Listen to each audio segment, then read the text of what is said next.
ನೋಡ್ರಿ, ರಾಮನಗರದಲ್ಲಿ ರಾಜಕಾರಣ ನಡೀತಾ ಇದೆ.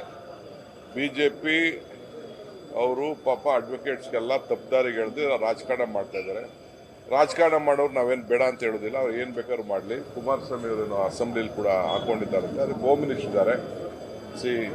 ಕಾನೂನು ಬದ್ಧಗೆ ಎಲ್ಲ ಅಧಿಕಾರಿಗಳು ಎಲ್ಲರಿಗೂ ರಕ್ಷಣೆ ಕೊಡಬೇಕು, ಎಲ್ಲರಿಗೂ ಗೌರವ ಕೊಡಬೇಕು, ಮಾಡಬೇಕು. ಬಂದು ಕೂತ್ಕೊಂಡು ಮಾತಾಡಿದ್ರೆ ಏನು ಬೇಕಾದ್ರೂ ಮಾತಾಡಕ್ಕೆ ರೆಡಿ ಇದೀವಿ. ರಾಜಕಾರಣ ಮಾಡ್ತೀವಿ ಅಂದ್ರೆ ರಾಜಕಾರಣ ಮಾಡ್ಕೊಳ್ಳಿ, ನಮ್ದೇನು ಅಭ್ಯಂತರ ಇಲ್ಲ. ಸುಪ್ರೀಂ ಕೋರ್ಟ್ ಜಡ್ಜ್ಗೆ ಬೈದಿದ್ದಾರೆ, ಕಾಮೆಂಟ್ ಮಾಡಿದ್ದಾರೆ. ಐ ಡೋಂಟ್ ನೋ, ನನಗೆ ವಿಚಾರ ಏನೂ ಗೊತ್ತಿಲ್ಲ. ನನಗೆ ನನ್ನ ರಾತ್ರಿ ನೀವೇ ಮಾಧ್ಯಮದಲ್ಲಿ ತೋರಿಸ್ತಾ ಇದ್ರಿ. ನಾನು ಇಂಟರ್ಫಿಯರ್ ಹಾಕೋ ಇಷ್ಟ ಇಲ್ಲ, ಇಂಟರ್ಫಿಯರು ಆಗೋದಿಲ್ಲ. ಅವ್ರು ಯಾರು ಬಂದು ಅವರ ನೋವೇನಾದ್ರು ಹೇಳ್ಕೊಂಡ್ರೆ ಅದಕ್ಕೇನಾದ್ರು ಪರಿಹಾರ ಕೊಡೋದಾದ್ರೆ ಕಾನೂನು ಚೌಕಟ್ಟಿನಲ್ಲಿ ಏನು ಪರಿಹಾರ ಕೊಡಬೇಕು ಕೊಡೋಣ.